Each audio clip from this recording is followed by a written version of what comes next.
la siguiente clase el siguiente sábado voy a tratar un poquito los temas así, 4. Yo he visto que dentro del curso una de las cosas buenas es, así como les he dicho, la introducción general. Otra es ir leyendo textos como ahora, ¿no? Algunos lo vamos a leer de manera un poquito general, otras de manera específica, otras así a detalle para que nosotros descubramos las cualidades de cómo leer. Les estoy dando distintas maneras para que ustedes vean y aprendan también a leer la Biblia, ¿no? La Biblia. Entonces, es verdad, no es muy esquemático, en el sentido de las secuencias, todo eso la parte introductoria lo he hecho. Ahora es un poquito la parte práctica. Uno de los principios que tienen que anotar así, de los principios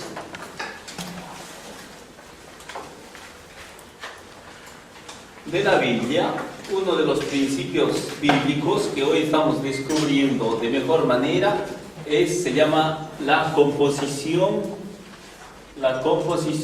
paralela o el paralelismo o el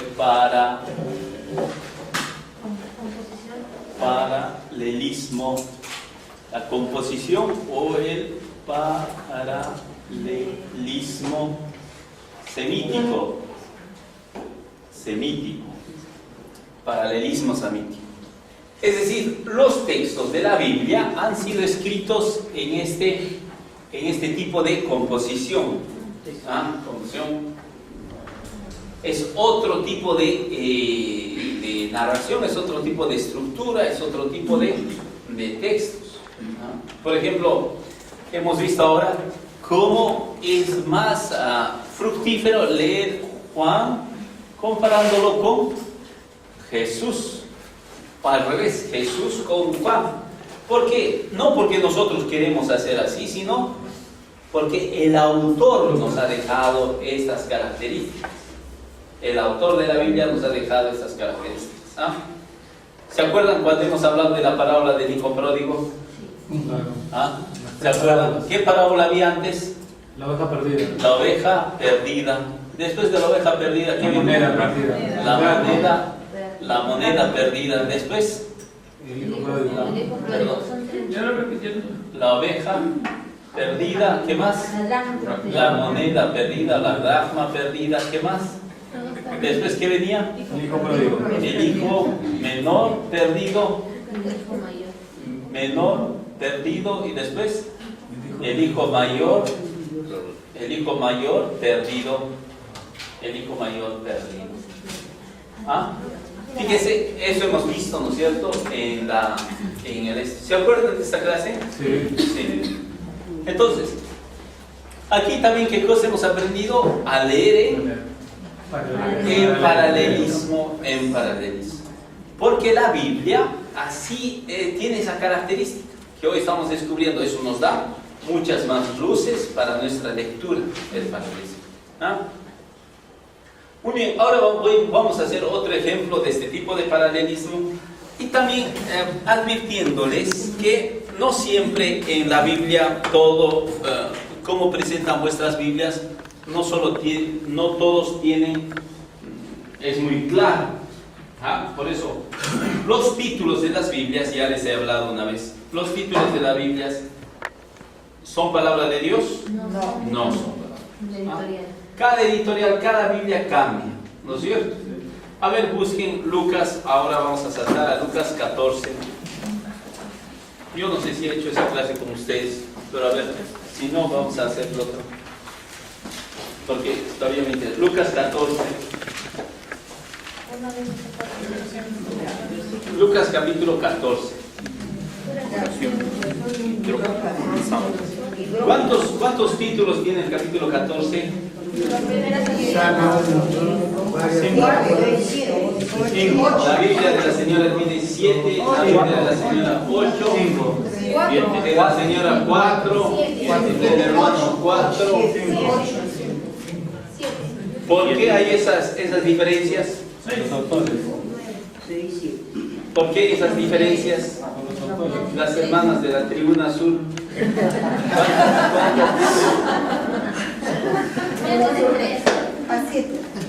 Tres nomás, fíjense, más fácil leer esa Biblia de la hermana. ¿Qué Biblia es su Biblia? La Biblia de Técnicas. Fíjense, les voy a hacer rápido. La Biblia de Jerusalén, ¿cuántos títulos tiene? 7 subtítulos. Después la Biblia. ¿Quién tiene Biblia de América? Yo. ¿Cuántos tiene? 5. 5 subtítulos. ¿Y la Biblia latinoamericana cuántos tiene? 3. Fíjense, cada Biblia tiene distintas maneras. Entonces, yo ahora cuando he leído la Biblia del Evangelio de Lucas, el capítulo 1, capítulo 2, no siempre me he fijado en los títulos. Les he puesto otros títulos que nos ayudan ¿a qué? A comparar. ¿Quiénes hacen este trabajo? Los biblistas, los exegetas. Hacer este tipo de cuadros no es fácil. Entonces, para eso, ¿qué cosa hay que hacer? Tener siempre un manual de Biblia en la mano. Por ejemplo, lo que hemos hecho con nosotros tienes un profesor que te explica y tienes un manual. Ahora, si tú quieres seguir avanzando, ¿qué tienes que hacer? Si puedes hacerlo solo, pero va a ser imposible, o muy difícil, entonces mejor búscate un profesor. ¿Y cómo se busca un profesor? Ya, claro, pagando estas clases. Eso. Pero aparte de eso, ¿cómo se busca un profesor? Buscando un libro. Los libros son profesores. Entonces, yo quiero ir descubriendo, por eso la anterior vez les puse otro esquema, ¿se acuerdan? Hay un esquema, les he puesto otro esquema, les he puesto... Cada profesor va trabajando un esquema en Biblia. Eso tiene que ver, no es como en teología. Ustedes cuando estudian sacramentos, estudien moral, estudien dogmática, cristología, ahí el profesor tiene que ser muy dogmático, porque ahí están todos los herejes, ¿verdad? Entonces los herejes ahí abundan así. Entonces, en cambio, en Biblia no hay herejes. Si ustedes ven la lista así de los que han sido condenados por herejía, no, herejes son pocos en Biblia. Porque descubrir el mundo de la Biblia es tan difícil que nadie puede decir, esta es la única interpretación. Han visto tantas maneras y hemos hecho ese ejercicio de antes, ya ustedes han descubierto más cosas, ¿no es cierto o no? Sí. Entonces, en Biblia, por eso es bueno acompañarse con otros textos, si quieren leer. ¿Está bien? Entonces, uno de ustedes puede ir a las librerías católicas y decir, a ver, ¿qué libros tiene sobre Lucas? Y a eso se llaman comentarios, los comentarios bíblicos. Comentarios bíblicos. Los comentarios bíblicos, comentario bíblico a Mateo, comentario bíblico a Marcos, a Lucas, etcétera, ¿no? Entonces esos libros te van a ayudar, porque se han dado cuenta, leer solito la Biblia es muy difícil, estamos en otro ambiente, Otra cosa que es importante que ustedes tengan siempre es los diccionarios bíblicos. Diccionario bíblico. Diccionario bíblico. El diccionario bíblico te ayuda a personajes, te ayuda a ver los pueblos, las culturas, las cosas. Entonces tú lees la Biblia y ¿quién será César Augusto? Vas a entender. Eso, diccionarios vecinos. Los diccionarios ayudan. ¿Está bien? Yo les he pasado el programa, cómo bajarse un programa de la Biblia para vuestras computadoras, etcétera, ¿no es cierto? No. Tienen que venir a mis clases. ¿No les he mandado? No. Pero a ustedes les he mandado el material de Marcos, ¿no es cierto? Sí. Y no les he mandado una hoja donde está el texto de Sword, cómo bajar la Biblia. No.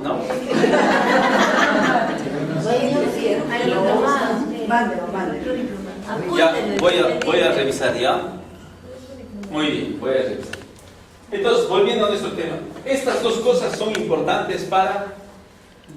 Y otra cosa que están aprendiendo ustedes es a leer la Biblia, pero con otra Biblia también.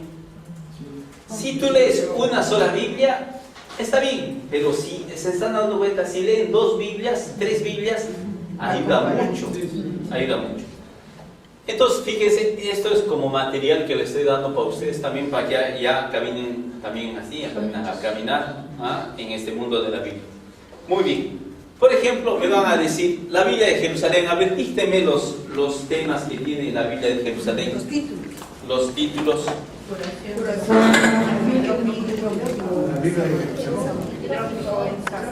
Jerusalén. Lean la Biblia de Jerusalén. Yo no sé si he hecho este tema, si ya he hecho me dicen, ¿ah? No lo he hecho. De antemano.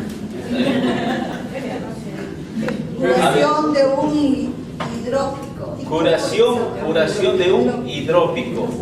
El sábado. ¿Qué más? ¿Otro título? Elección de asientos. Elección de asientos. Otro. Elección de invitados. Otro. Los invitados que se excusan. Otro. Renuncia a todo lo que se ama. Otro. Renuncia a los bienes. Otro. No perder la eficacia. Otro, no perder la eficacia. ¿Ah? Sí. Todos estos títulos tiene la Biblia de Jerusalén. La Biblia de América, hermano. Jesús sana un hidrópico en sábado. Otro.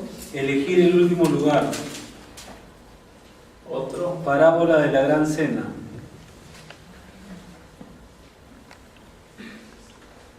Parábola de la gran cena.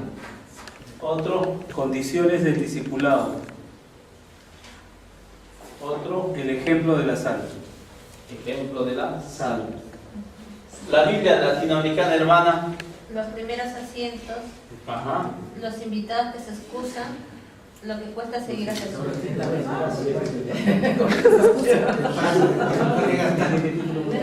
Las madres mandan, ellos mandan. Lo que cuesta seguir a Jesús. Ya. Fíjense, yo estoy estoy comparando 3 Biblias distintas, el mismo capítulo, Lucas 14. Fíjense cómo cada Biblia trabaja de distinta manera. La Biblia de Jerusalén, 7 textos, porque esta Biblia trabaja con el famoso método histórico-crítico, entonces pone, fíjense, asientos, invitados, los que se excusan, ¿no? La renuncia a lo que se ama, etc. Mientras que la Biblia de las Américas trabaja más con los métodos narrativos. ¿Qué hace esta Biblia? Junta varias cosas. Y aquí lo ha reducido ¿a qué? A 5. A 5. Ha puesto parábola de la cena. Aquí había elección de asientos, elección de invitados, los invitados se excusan. Todo eso lo ha juntado en 2 cosas: elegir el último lugar, etc. Y en cambio la Biblia latinoamericana, fíjense, ha puesto primeros asientos, los invitados se excusan, elegir a Jesús. Esta también trabaja con los métodos de análisis literario que hemos visto. ¿Se acuerdan la clase de los métodos, no es cierto? De los métodos. ¿Qué sucede? Una Biblia, cuando nos dice 3, entonces, ¿qué nos está diciendo? Que han hecho 3 grupos para leer todo el capítulo. 3 grupos. Aquí, en cambio, ¿cuántos grupos? 7. Encontrar la unidad de una Biblia siempre es difícil. Hasta hoy es aún difícil. Esto que nosotros estamos viendo es difícil. Entonces,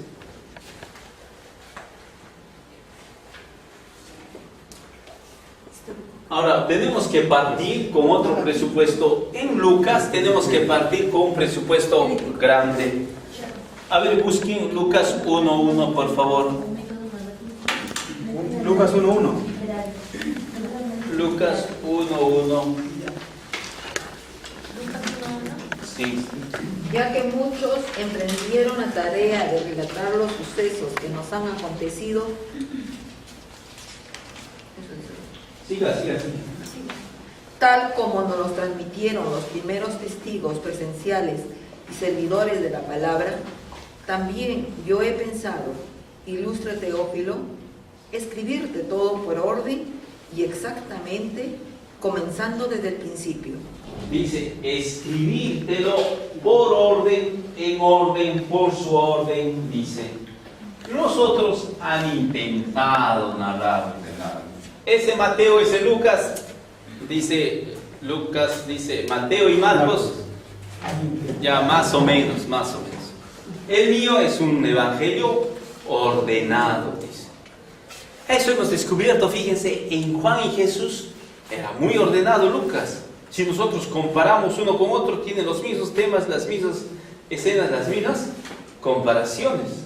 Lucas vamos a ir descubriendo muy preciso en eso. Ahora vamos a ver el capítulo 14. Concéntrense ahora en lo que va a ser. Concéntrense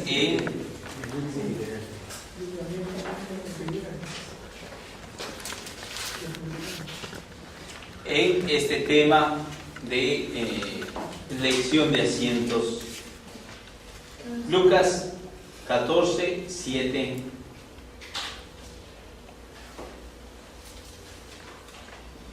Jesús, al observar que los invitados escogían los primeros puestos, les dijo: esta parábola, cuando alguien te invite a una boda, no te pongas en el primer asiento, no sea que haya otro invitado más honorable que tú, venga el que te invitó y te diga: cede el sitio a ese, y entonces tengas que ir avergonzado a ocupar el último puesto. Por el contrario, cuando seas invitado, ponte en el último puesto, y así, cuando venga el que te invitó, te dirá: amigo, sube más arriba. Entonces te verás honrado ante todos los comensales, porque el que se ensalza será humillado, y el que se humilla será ensalzado. Dice, de nuevo yo leo. Fíjense en la cosa que yo estoy diciendo. Le he puesto rojo y azul algunas palabras. Delante hemos subrayado temas, ¿se acuerdan?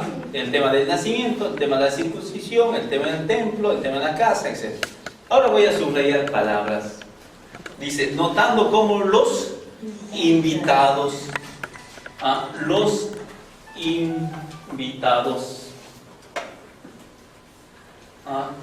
elegían los primeros puestos, les dijo una parábola, dice el Señor, una parábola. ¿A quién está dirigida? A los invitados, Les va a decir el Señor una parábola. Cuando alguien te invite a una boda, no te pongas en el primer puesto. No sea que haya invitado a otro más distinguido que tú, y viniendo el que los invitó a ti, a él, te diga: deje ese sitio a ese, y te vayas avergonzado a sentarte en el último puesto. Al contrario, dice, cuando te inviten, entonces fíjense, cuando te inviten, dice el Señor, no hagas estas cosas. Al contrario, dice Dios, cuando te inviten, haz estas cosas. Haz estas cosas. Y dice, tal vez viene y te diga: amigo, sube más arriba, y esto será un honor para ti delante de todos los que están contigo a la mesa, porque todo el que se ensalce será humillado, y el que se humilla será ensalzado. A esto en la Biblia siempre hay que tener atención. Cuando el Señor dice proverbios, esto es por ejemplo un proverbio. Una cosa es cuando el Señor está diciendo ejemplos, esa silla, esa banca, pero esto es un mensaje. ¿Cómo podríamos llamar a esto? Es como una conclusión. Como la moraleja. La moraleja. En el mundo griego, por ejemplo, ustedes conocen las fábulas de Esopo. La moraleja, ¿dónde está? Eso, la moraleja siempre está al final del texto. Y aquí está la moraleja del texto. Como buen griego. Porque los griegos usan el silogismo. El silogismo. En cambio, a diferencia del griego, los judíos, ¿no? Cuando te cuentan una parábola, a un cuento, la moraleja no está al final. La moraleja siempre va a estar, ¿dónde? En el medio. Y eso hay que descubrirlo, eso no es tan fácil. Eso hay que descubrirlo. Lo vamos a ver en el siguiente texto. Fíjense, la Biblia de Jerusalén, a esta cosa ha puesto elección de asientos. ¿Ustedes qué tienen como título en el versículo 7? Elección último lugar. Elección del último lugar. Los primeros puestos. Los primeros puestos. ¿Será esa la intención de Jesús? ¿Subrayar los primeros puestos, los primeros asientos? No. ¿Será subrayar elección de asientos? No. ¿Qué está subrayando Jesús? A los invitados. Les está hablando a los invitados. Eso es importante. Fíjese, no estoy poniendo atención a los títulos, sino al esto. ¿Quién puede leer? Ahora ya les he puesto acá abajo el versículo 12. Lo van a ver con sus ojos. El versículo 12. Estamos en el capítulo 14, versículo 12. ¿Quién puede leer? Dijo también, ya yo voy a leer. Lean la pizarra, lean. Y dijo también al que le había invitado: cuando des una comida o una cena, no llames a tus amigos, ni a tus hermanos, ni a tus parientes, ni a tus vecinos ricos, no sea que ellos te inviten a su vez y tengas ya tu recompensa. Al contrario, le dice, cuando des un banquete, llama a los pobres, a los lisiados, a los cojos, a los ciegos, y serás dichoso porque no te pueden corresponder, pues se te recompensará en la resurrección de los justos. ¿Qué cosa han encontrado de modo especial? ¿A quién está dirigida esta parábola? ¿A quién? Al que había invitado. Al que había invitado. Interesante, fíjense. Arriba es a los invitados y ahora es al que había invitado. ¿Cómo le habla Jesús? De la misma manera que a los otros. ¿Qué dice? Cuando te inviten, cuando haz estas cosas, no hagas estas cosas, le dice. No invites a tus hermanos, a tus parientes, etc. Al contrario, cuando haz estas cosas. Fíjense una cosa que he hecho. Lo único que he hecho es subrayar, ¿qué cosa? Las palabras que se repiten. Cuando. Y otro, al contrario. ¿Y qué descubrimos? Que hay el mismo esquema. Porque Lucas es ordenado en sus palabras. Ordenado. Entonces, aquí la parábola está dirigida a los invitados y aquí la parábola está dirigida al que había invitado. Entonces, la parábola está dirigida ¿a quiénes? A los invitados. A todos. Muy bien, la parábola está dirigida a todos. ¿Por qué? Está dirigida a los invitados y al que había invitado. A todos los que están en la fiesta. Bonito. Esto se llama en la Biblia merismo. Merismo es una figura literaria, así pueden anotar, es una figura literaria que menciona la totalidad, a partir de dos complementos. A partir de dos complementos o dos conceptos paralelos. Ya están aprendiendo. Paralelos, el paralelismo. Si el salmista dice, yo estoy rezando al Señor día y noche, ¿qué significa? Todo el día. Todo el día. Si el profeta dice, vendrán a Sión del oriente y del occidente a cantar las alabanzas a Yahvé, de todo el mundo. Fíjense, aquí también la parábola de Jesús no está dirigida a unos solos, sino A todos, porque le estoy cogiendo en conjunto. Ahora, otra cosa importante. La parábola del Señor, solo viendo ese esquema, ¿está Jesús concentrado en las sillas, en los asientos? ¿Está concentrado en eso? Muchas veces pasa eso en la Biblia. Cuando vemos estos títulos, no siempre hay que estar atento a esos títulos, porque los títulos a veces no son los que nos ayudan a ver el tema fundamental. ¿Se dan cuenta? ¿Por qué? Porque los títulos han sido puestos por otros profesores, ¿no es cierto?, que a veces no siempre logran sacar el tema principal, porque le estaba diciendo, sacar el tema principal no es fácil. Imagínense, un profesor no ha logrado. Nosotros, un poco menos, más difícil. Por eso necesitamos de otros autores. Entonces, ahora, otra cosa interesante. Aquí, el Señor había dicho, ¿qué cosa? Será humillado.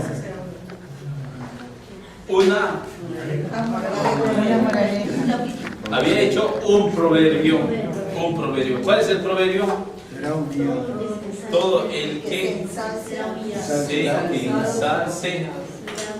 ensalce será humillado, y el que se humilla Será ensalzado. será ensalzado. Ahora la pregunta es, ¿este proverbio solo sirve para los invitados? ¿Para quién también? Para los. Ahora revisen, a ver, el versículo 11 en vuestras Biblias, revisen dónde está el versículo 11. Lucas 14, 11. Lucas 14, 11. ¿Dónde lo han puesto? ¿Dónde lo han puesto? Al centro.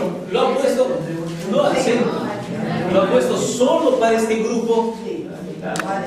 Pero este proverbio vale para todos. Ahora, el mensaje de Jesús, ¿cuál es el mensaje principal? ¿Los asientos? ¿Los primeros puestos? ¿Cuál es el mensaje principal? La humildad. La humildad. Todo el que se ensalce será humillado, el que se humilla será ensalzado. ¿Cuál es el mensaje principal? Humildad y Esto caridad. es el Caridad mensaje también. principal. Caridad. El proverbio es el mensaje principal.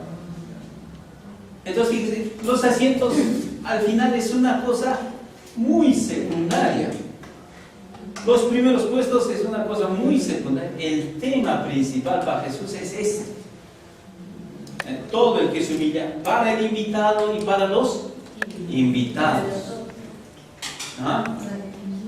Para los invitados y para el que invita. Interesante, dice, ¿cómo he hecho este ejercicio? He sacado lo más importante de lo menos importante.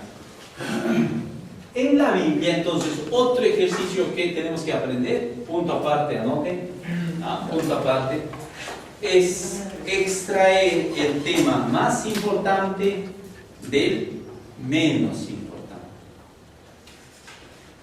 Extraer el tema más importante del tema menos importante. Porque yo como profesor, igual que el biblista, digamos, cuando les hablo en la clase, esto le digo, esto es importante y les voy a tomar examen sobre esto.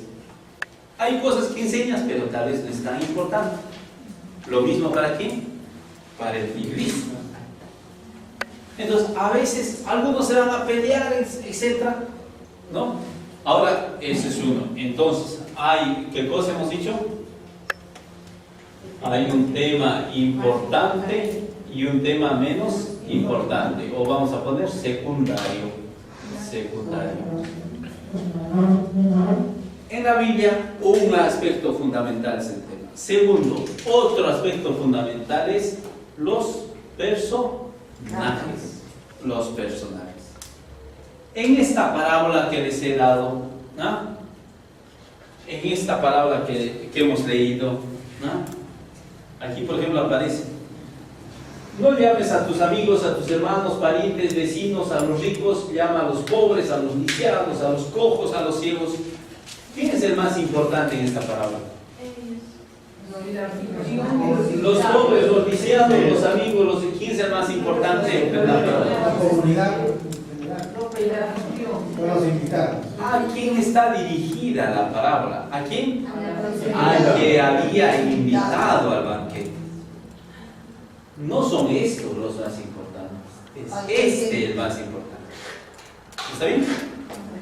Ahora, si yo por ejemplo leo y digo, no, pero el Señor quiere amar a los pobres, amar a los lisiados, a los pobres, está bien, no está mal, pero aquí en mi texto, este bendito es el más importante, porque a él le está dirigida la parábola. Entonces, en los personajes también voy a encontrar personajes importantes y personajes secundarios.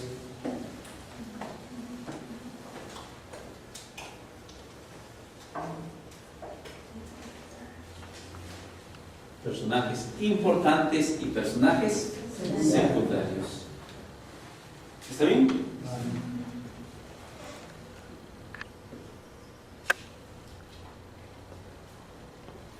Con estos dos puntos ya puedo empezar a extraer siempre lo más importante de la Biblia. ¿Se acuerdan cuando les he leído Juan y Jesús? Parecen los dos importantes. Pero tienes que leer hasta descubrir quién es el más importante, quién es el menos importante. ¿Ah? Porque si no, en la Biblia ya confundes todo. ¿Está bien? Punto importante. ¿Ah? Fíjense, este cuadro es muy valioso. ¿Ah? Hoy los especialistas en literatura van a hacer así. Esta primera parte le van a llamar A. Y esta primera parte se corresponde a otro texto idéntico, A' le van a decir. Y al centro, ¿qué cosa está? El mensaje. Entonces a esto le llaman, fíjense, este es un texto que tiene una composición concéntrica.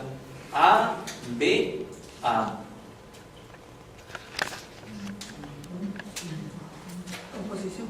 Entonces, punto aparte. ¿Ah? ¿Está bien hasta aquí? Ya, ahora vamos a hacer otro. A eso se llama composición concéntrica. Pero al inicio yo les he dicho que pongan como título, ¿qué cosa han puesto como título? Principios, el paralelismo semítico. El paralelismo semítico. Dentro del paralelismo semítico, otro aspecto importante son las composiciones concéntricas. Ahora les voy a mostrar otro ejemplo de composición concéntrico del paralelismo. Pero para eso, yo creo que el próximo sábado vamos a hacer eso. Ahora van a poner como título una cosa muy importante. Dentro del tema del paralelismo semítico, entonces tienen que poner la figura concéntrica. Esto no es fácil, ya lo estoy diciendo. Lean la Biblia así, hay que estar todo el tiempo sentado hasta descubrir estos mensajes importantes. Yo lo estoy pidiendo al próximo año, ¿no? Bueno, para que vean estas cosas en el curso también, ¿no? Muy bien. Vamos a, ¿cómo se llama? Este curso cuando termina este año, ¿no? Este año. Sí. Ahora pongan como título, este es el siguiente título para el Evangelio de Lucas, pongan la relación Antiguo y Nuevo Testamento. La relación Antiguo y Nuevo Testamento. ¿Puedo borrarlo? Sí.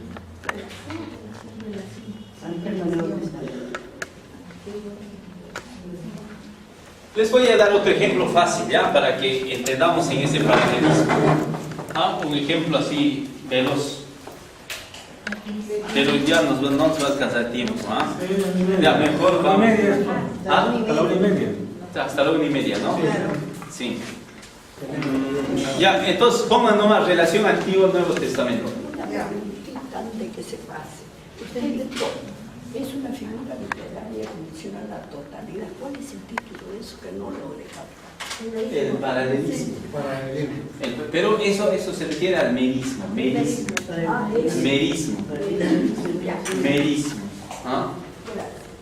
Es una figura literaria. El merismo es una figura literaria. Son maneras de escribir en la literatura. ¿Ya? Por ejemplo, el paralelismo es otra figura literaria. Las figuras concéntricas son figuras literarias. Figuras literarias como armas tu texto a nivel literario. Pero la composición concéntrica es parte del paralelismo semítico, que son dos figuras totalmente No, diferentes. ya son dos figuras distintas, pero están todos dentro de este tema. A ver, para ordenarlos. Ahorita ya les he dicho el paralelismo semítico. ¿Ah? ¿Está bien? Ese es el título, ¿verdad? ¿Ah? Y les he dado un ejemplo de esto. En el paralelismo semítico hemos visto el merismo, que es un tipo de figura. También hemos visto la composición concéntrica. Está dentro. Concéntrica. ¿Está bien? Dentro del paralelismo semítico. Hay más, pero para no marearnos. Dos hemos visto. Después vamos a ir viendo más. ¿Está bien? ¿Está bien? ¿Ahora se entiende mejor? Sí. Estos son conceptos nuevos para leer la Biblia. Conceptos muy nuevos, muy modernos. Actuales. ¿Ya? Muy bien.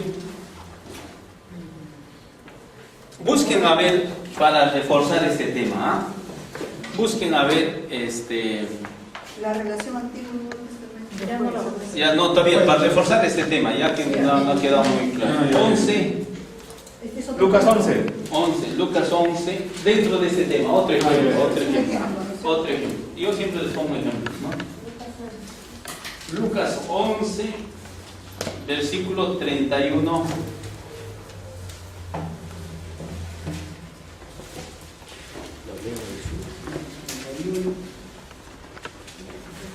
31.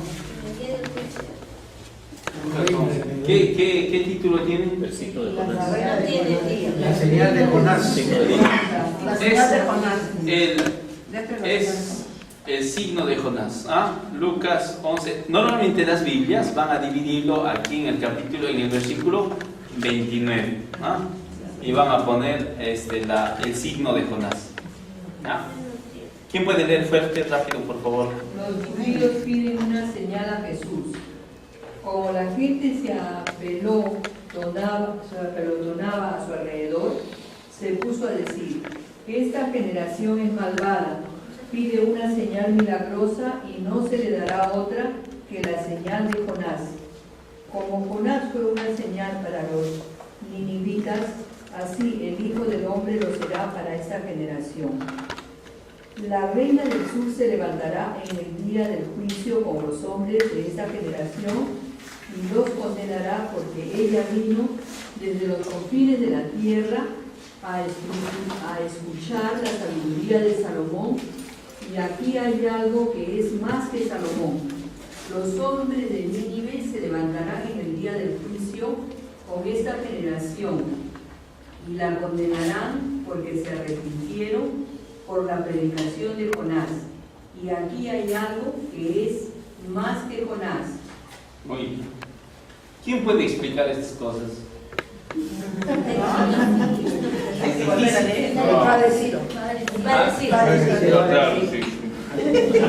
Es difícil porque están usando lo que se llama el paralelismo semítico, que es de otra cultura, y hemos hecho en la introducción al curso. Nosotros estamos leyendo conceptos de otra cultura, cómo arman sus conceptos otra cultura. No es nuestra cultura. Nosotros somos herederos de ¿qué tradición? Griego-romana. La griego-romana es nuestra manera de pensar. Pero un campesino ¿tiene esa manera de pensar griego-romana? No. Por ejemplo, si yo digo blanco y blanco y negro. En nuestro lenguaje, ¿qué cosas son? ¿Son sinónimos, antónimos? Antónimos. ¿Qué significa antónimos? Contrarios. Blanco y negro son opuestos. Para el campesino, en la sierra, blanco y negro son complementarios. Para el mundo occidental, hombre y mujer son opuestos. En cambio, en la sierra son complementarios, igual que para los orientales. No es una oposición, sino complementariedad. Izquierda y derecha no son opuestos, sino son complementarios. Fíjense, ese es otro tipo de concepto. Pero ambas son verdades. ¿Perdón? Ambas son verdades. Ya, ambas son verdades, pero ambas tienen una manera de estructurar sus cosas de distinta manera. Cuando, por ejemplo, alguien habla aquí quechua, ya, si alguien habla quechua, va a ver, el verbo principal del quechua siempre está al final de la oración. La cosa era importante, se dice al final. Igual que el alemán, igual que el latín. En cambio, nosotros empezamos con el verbo principal y hablamos. En la selva manejan también otro tipo. Por ejemplo, nosotros ponemos sujeto, sustantivo y adjetivo. La casa bonita, ¿no es cierto? El de la selva no habla así. El de la selva va a decir, no dice el jugo de naranja, sino que dice su jugo, la naranja. De la naranja su jugo. De la naranja su jugo. ¿Está hablando mal? No. Tienen otra manera de estructurar. Eso, fíjense, esto que lo estoy diciendo, recién lo estamos descubriendo con los estudios hoy. Antes pensábamos, decíamos, esos serranos no entienden, no saben hablar bien. Había una misa en Cusco, una misa así muy importante, y un campesino ha rezado por el... ¿Les he contado eso? No. Quería rezar por el obispo para que el Señor lo ilumine. Entonces ha subido al altar, así ha dicho, pidamos hermanos al Señor para que el Señor elimine a nuestro obispo.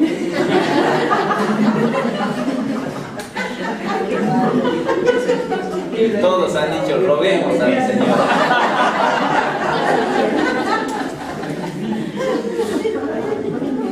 Cada cosa cambia. Entonces, fíjense, aquí también vamos a ver una cosa importante, les estoy enseñando a ustedes, en la Biblia, es subrayar las palabras que se repiten. Ahora, no tengan miedo de subrayar la Biblia. ¿Dios se va a enojar si subrayan vuestra Biblia? No. Algunas personas dicen, no, ¿cómo la Biblia? Dios se va a alegrar, si subrayas se va a alegrar, porque si este bendito lee la Biblia. Es que no se rayan los libros. ¿Ah? No se rayan los libros. Ya, eso es antes. Antes las personas decían así, no se rayan los libros. Porque un libro servía palico. Porque antes tener un libro era caro. Entonces lo que es importante para ti no va a ser importante para el otro. O sea, ¿por qué vas a subrayar? Como ahora ya mejorar la situación gracias a Fujimori. Entonces ahora ya sí se puede subrayar, ¿no? Y antes las personas mayores, a las personas antiguas, subrayaban, tenían ese lápiz, ¿cómo se llama? De dos colores. Bicolor. ¿Ves? Los antiguos saben eso. No, ya bicolor. Una cosa con rojo, ahora hay más colores, ahora ya tienen más. Han salido solo dos. ¿Ya? Entonces, pero subrayas, así leías a Ignacio Cedía. Porque ya has dicho, subrayar las palabras en la Biblia hace mucho bien. Les voy a dar un ejemplo. Fíjense, este texto que hemos leído, les voy a mostrar subrayado. Solo subrayado. ¿No? Porque mi profesión es subrayar. ¿Verdad? Ahí está.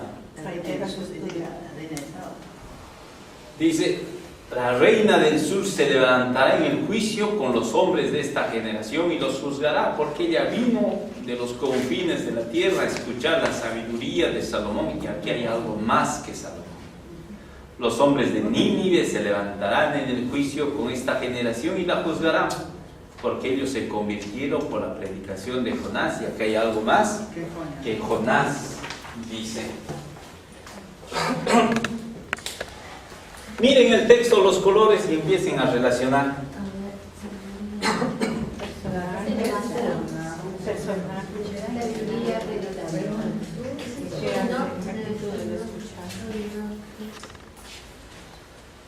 Ya mirando ya cambia el texto, ya se vuelve más claro, ¿se dan cuenta? ¿No? Se ve más claro. ¿Ah? ¿Qué cosas claras? Jesús está hablando, está profetizando. ¿No? Jesús está profetizando. Todos quieren un signo, dice el Señor. No se les va a dar más signo, sino un solo signo. ¿Ah? Disculpen, no tengo dulces para todos, ¿ah? Si no, verdad, les invitaría, pero como no tengo, la intención vale, ¿ah? La intención. Entonces, fíjense, dice la reina del sur.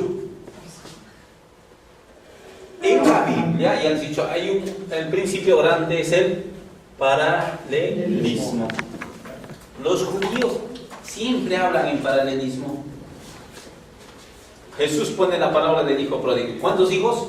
Dos. ¿Por qué no ha puesto 3? Porque el 2, el paralelo, sí. El hijo mayor, el hijo menor. Ya, así. Esto es muy pedagógico para aprender. Dice, la reina del sur se levantará.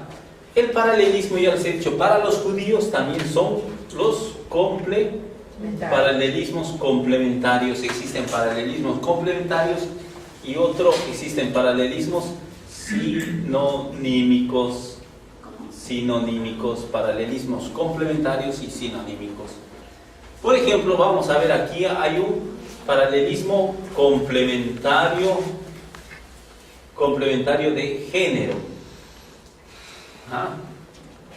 Por un lado, ¿quién se va a levantar? La reina. ¿Qué es la reina? Una mujer. Por el otro lado, hombres. Paralelismo de género. Se van a levantar mujeres y hombres. Después también tenemos un paralelismo geográfico. ¿Cuál es? Se levantarán del sur y del Nínive. ¿El Nínive dónde está? Al norte. Jesús está diciendo, se van a levantar del sur, se van a levantar del norte. Y los dos, dice el Señor, se levantarán. ¿Cuándo se van a levantar? En el día del juicio. En el día del juicio, fíjense, igual. En el juicio. Se levantarán en el juicio con los hombres de esta generación, dice. Con los hombres de esta generación. ¿Con quién se van a levantar? Con esta generación. ¿Quiénes son? Los hombres de esta generación. Los hombres de esta generación. Vamos a ver entonces un paralelismo complementario de acción. Los dos van a hacer la misma cosa, se van a levantar. Paralelismo también cronológico. ¿Cuándo? En el día del juicio. ¿Y para qué se van a levantar? Y los juzgarán, dice. Y la juzgarán. ¿Para qué se van a levantar? La misma acción y la misma finalidad. Para juzgar, dice. Ahora dice, porque ella vino de los confines de la tierra. ¿Dónde está hablando Jesús? En Jerusalén. Dice, de los confines de la tierra han venido a Jerusalén. Y acá dice, porque se convirtieron por la predicación de Jonás. ¿Jonás de dónde ha salido? Ha salido de Jerusalén y se ha ido a Nínive, que son los confines. Entonces vamos a ver un paralelismo así, centrífugo. ¿Qué significa centrífugo? De los confines de la tierra hasta Jerusalén, que es el centro. Vienen. Los mayores tienen derecho a todo. Así que no podemos enojar. ¿Cómo? Ya déjenme así, pero los mayores tienen privilegio. En las filas también, ¿no? Mayores no tienen acceso. ¿Cuál es el paralelismo cronológico? El cronológico, ¿no? En el juicio. ¿En qué tiempo se van a levantar? En el juicio. Hay un movimiento centrífugo. De los confines van a venir a Jerusalén. Y hay también un movimiento centrípeto. ¿Qué significa? Del centro de Jonás se van a ir hasta los confines. Después hay un paralelismo, fíjense, en la conversión. Dice, estos vinieron a escuchar la sabiduría de Salomón.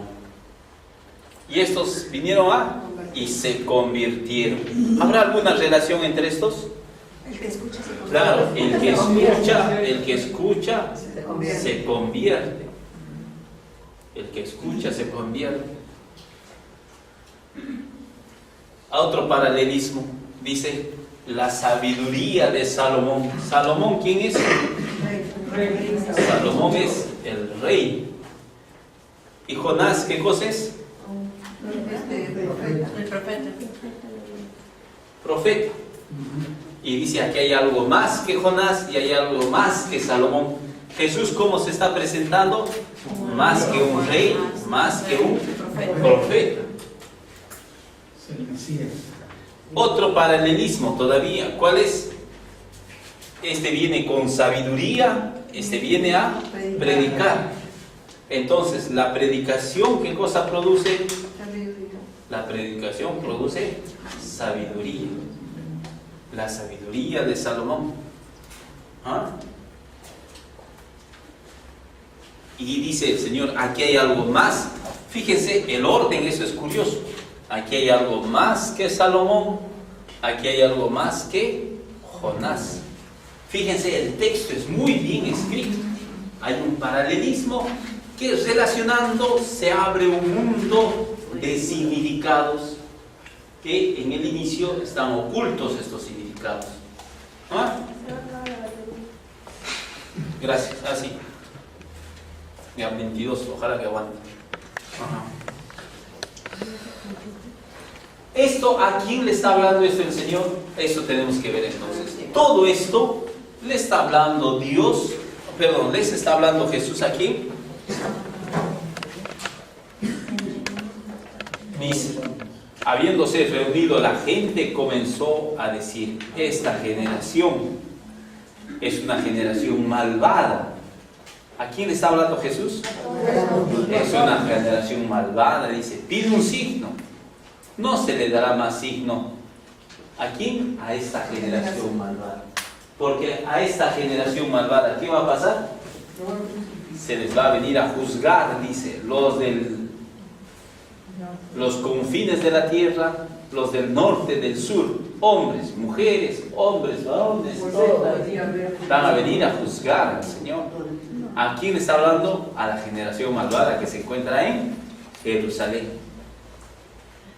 Fíjense, ¿qué cosa hemos hecho? Solamente hemos subrayado el texto. Otra vez, para subrayar este texto, habré leído otra vez, otra vez, y he subrayado las palabras, mire, he puesto color, etc. Y descubres un orden. ¿El orden de quién? De Lucas. Lucas es un texto ordenado, hecho.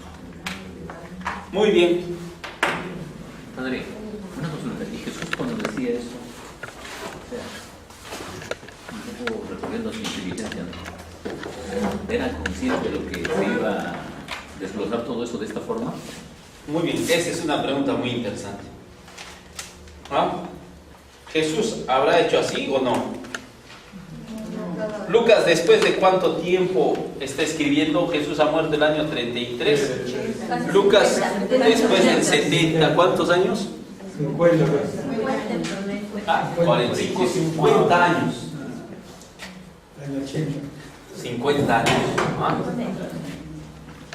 La vez pasada, hace 2 semanas hemos aprendido, ¿no es cierto?, el siguiente texto. La famosa parábola grande de Jesús. A la oveja perdida, ¿qué venía? La dracma perdida. Después de la dracma perdida, ¿qué venía? Los hijos perdidos. Eso, ¿cómo lo hemos aprendido? De memoria. Los judíos, cuando Jesús hablaba, cuando han escrito, no lo han escrito para quedarse en el papel, para sacar fotocopia, sino ¿para qué? Para que se grabe en la memoria. Entonces ellos tienen un mecanismo que estamos descubriendo en lo que, fíjense, con esta explicación, a la próxima semana se van a recordar el texto. Porque la memoria funciona con el paralelismo. Ahora se llama el razonamiento memotécnico, ¿no? Una cosa llama a la otra. Pero en la antigüedad, como no tenían muchos libros, tenían que aprenderlo de memoria. Por eso se dice que, por ejemplo, San Pablo y muchos judíos, todo el Antiguo Testamento lo saben de memoria. Porque si descubrimos este orden, ya te lo has aprendido. Volviendo al otro tema, Juan Bautista. ¿Qué nos ha contado el primero de Juan Bautista? El anuncio. De Jesús, ¿qué nos ha contado? El anuncio. Después, el nacimiento. Después, el nacimiento. Después, la circuncisión. Después, la circuncisión. Después, la circuncisión, el cántico. El cántico de uno, el cántico de otro. Después, a terminar en la vida oculta. Ya se lo han aprendido los 2 primeros capítulos de Lucas, sin esfuerzo. Interesante. 2 capítulos sin esfuerzo están ya en vuestra memoria. Y eso no se va a olvidar, porque así está escrita. ¿Ah? Eso es interesante de la Biblia. Muy bien. ¿Alguna otra pregunta? No, le estamos preguntando de Jesús. Si sabía lo que estaba. Había puesto así. Ya, pero ya he respondido, no. Y la mentalidad judía. ¿Está bien mi respuesta o no? No te he convencido. No, sino que, o sea, Por ejemplo, cuando Jesús hablaba una parábola, la parábola del hijo pródigo, o la parábola, Jesús, ¿cómo le estaba hablando? En el lenguaje de la gente. De modo que esa parábola, ¿cómo ellos entienden estos paralelismos? Se lo aprenden de memoria. Entonces Jesús ha utilizado el mecanismo que es de su pueblo para ellos, para que ellos se acuerden de él. Como parte de su cultura. Igual que nosotros. Si tú escuchas una buena homilía bien armada, te vas a recordar. Y que te recuerdes una vez, otra vez, etc. Que eso fue. ¿No? ¿No? Sí, esos padres, pues son terribles. No, hay cura de decirte. Padre, pero bajo ese entender entonces también es cierto que Jesús habla para las generaciones, ¿no? O sea, viéndolo de esta forma, toda la estructura, todo lo que quiere decir, es cierto que está hablando para las generaciones. Pero no es que Lucas es el que ha estructurado eso. Lucas lo ha puesto en orden. Claro, orden. no. Pero ¿por qué está haciendo Lucas ponerlo en orden? Para que se aprenda. Los judíos eso lo hacían desde antes de Jesús todavía. ¿Ah? A ver, lean. No sé si les voy a aclarar así o les voy a marear, pero bueno, ojalá que no pierdan la pena más. A ver, busquen Segunda Macabeos 2:19. 2:19.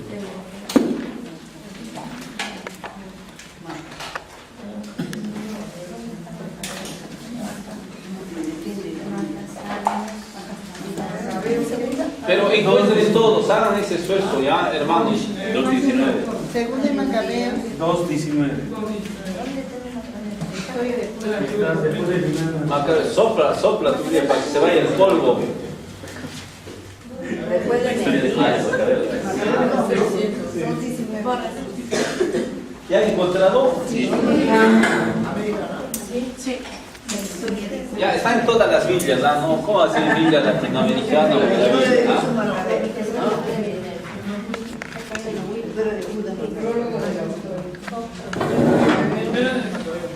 Ya, voy a leer, ¿ya? Dice, la historia de Judas Macabeo y de sus hermanos, la purificación del más grande templo de la dedicación al altar. Perdón, preámbulo. Este libro lo están escribiendo en más o menos 250 antes de Cristo. Para ese entonces habían invadido los griegos, habían invadido Jerusalén. ¿Quiénes son los griegos? Alejandro Magno. Después, junto con ellos, ha entrado otro, Antíoco Epífanes. Y los griegos, ustedes han estudiado, hay la mitología griega, ¿no es cierto?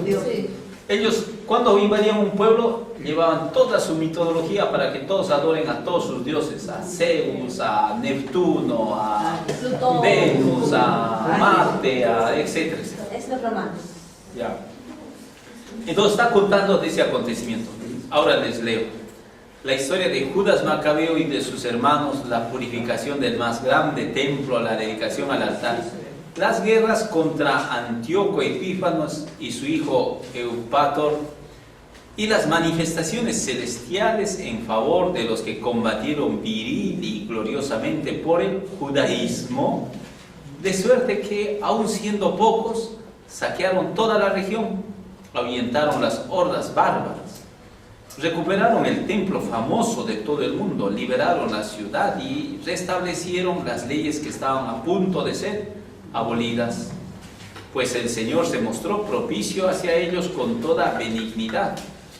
Todo esto expuesto en 5 libros por Jasón de Cirene, intentaremos nosotros compendiarlo en uno solo, porque al considerar la marea de números y la dificultad existente por la amplitud de la materia, para los que quieren sumergirse en los relatos de la historia, nos hemos preocupado de ofrecer algo atractivo a los que desean leer, facilidad a los que gustan retenerlo de memoria, utilidad a cualquiera que lo lea. Para nosotros, que nos hemos encargado de la fatigosa labor de este resumen, no es fácil la tarea, sino de sudores y desvelos. Palabra de Dios. Esto es palabra de Dios, fíjense, lo leemos como palabra de Dios. ¿Qué nos está diciendo el libro de Macabeos? ¿Qué cosa es? Un resumen. Un resumen. ¿Es un resumen de qué? Otro bendito escrito, 5 libros. ¿Cómo se llama ese? No. ¿Cómo se llama el que